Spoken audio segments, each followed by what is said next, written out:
Let's close the Kitchener cast on your Loom Knit socks. Today we're working with a clip from our longer sock tutorial, so be sure and check the video description below. Our pattern is a toe-up sock. Get your pattern down at the link in the video description below and all of your supplies. Welcome to Good Knit Kisses. We're all about helping you stitch your love and love your stitches. All right, let's say you've gone ahead and knitted to the right length, less the length that you need for your heel up here. Just flip this around so you're not reading the numbers left-handed.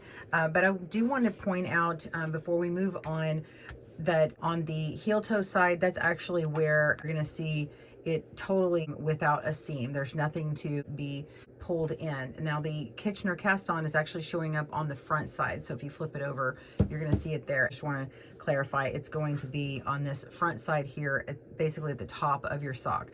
So this area here is going to need to be closed up, and we're going to just pull all of those stitches in. So that's the next part that we're going to do.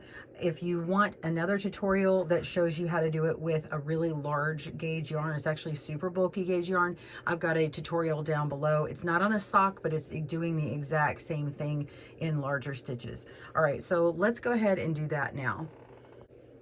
Let's close the Kitchener cast on. We're going to work on the right side of our project. We're not pulling it inside out at this moment. And we're going to start at the opposite end of your yarn tail. So let's find that yarn tail. It's right here. And we're going to go to the opposite end. And we're going to gently pull on the second or third loop from the corner. And this will close the gap and create knit stitches to evenly join the two sides. And you can see I have my anchor yarn coming out here, so that's a really good indicator of where you need to start. And we've got, let's see, 2 stitches, 3 stitches here. So I'm going to just kind of pull on a few of them just so you can see which direction it's coming from. Let's pull here. Oh yeah, so we can see that one going. Let's use our loom tool. And I'm going to pull on this one. Okay, now I can see this stitch is going to get tightened up a bit. Just pull on that and then go to the next one. And you can see from pulling from this end is going to be the way to go. All right, now we're going to come down here and we're going to pull from this end here. So sometimes I use the loom tool. I think mostly I'm going to use my fingers here. So just make sure that those stitches are nice and consistent, and you can come back and tighten them up, but this is a good way to do it here. So we're going to pull on this. So it's going from the top part here, tighten that up, and let's go from the bottom part of this next strand here. Okay, kind of just set aside our longer strand and then go to the next short one, pull from the top. We're just going to continue that pattern going all the way down. All right, so I'm going to speed this up on my video and you can just watch, pause as you need.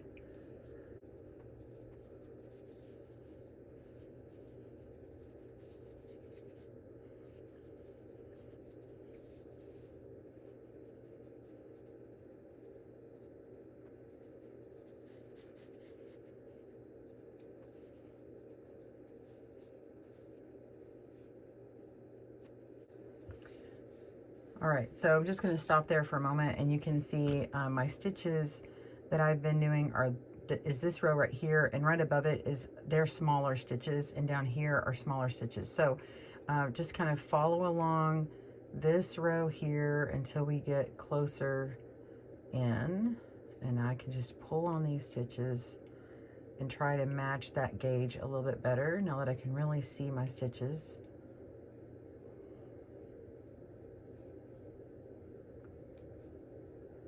Just pulling up the extra slack.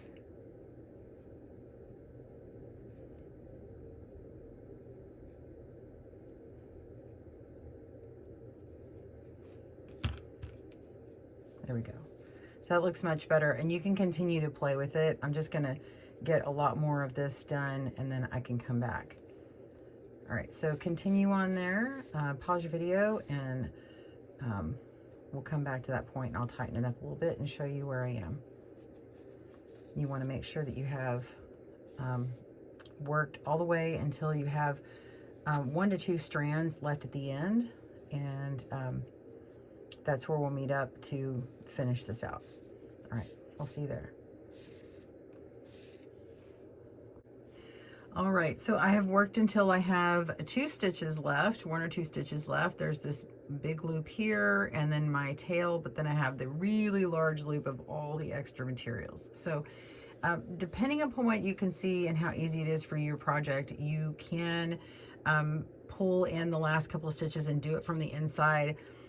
I have found that it doesn't always work well for me unless I have a larger gauge. So for me, I'm just going to finish this off from the right side because I can see the stitches so well, and for me it becomes a mess when I pull it inside. So I'm going to go back to this nice loop here and find the rest of my stitch and just pull on it like I had been doing.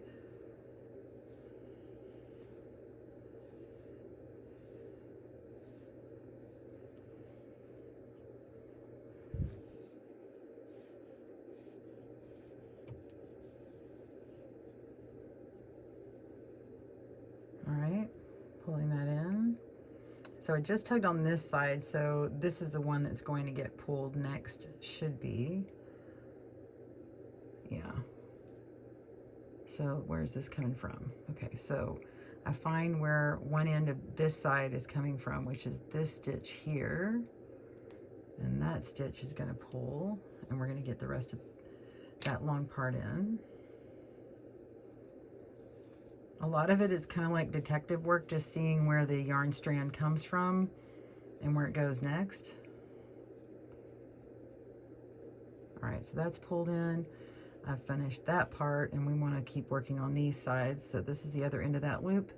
Let's see where it comes from because we want to get here. So when I pull on this strand, I don't know if you can see it, but if I pull on this strand, there is a strand right here.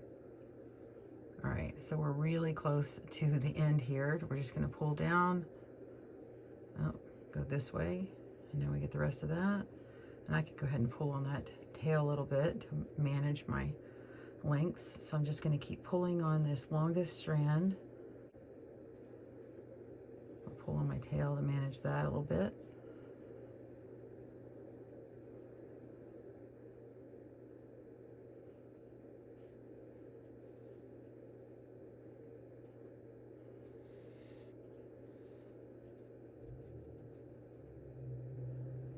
There we go, we pulled that, and now we should be able to pull on our tail.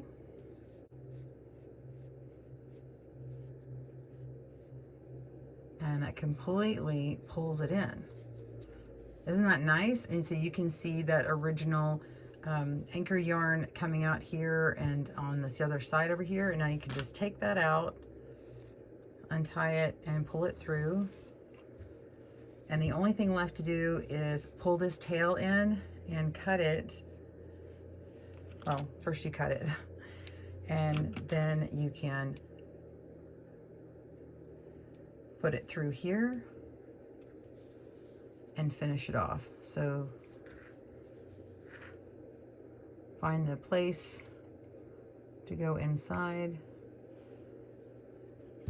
and pull it through. So I'm just going to reach inside here and find my needle so it doesn't go through the wrong stitch, and then turn this inside out. And now we can pull that through.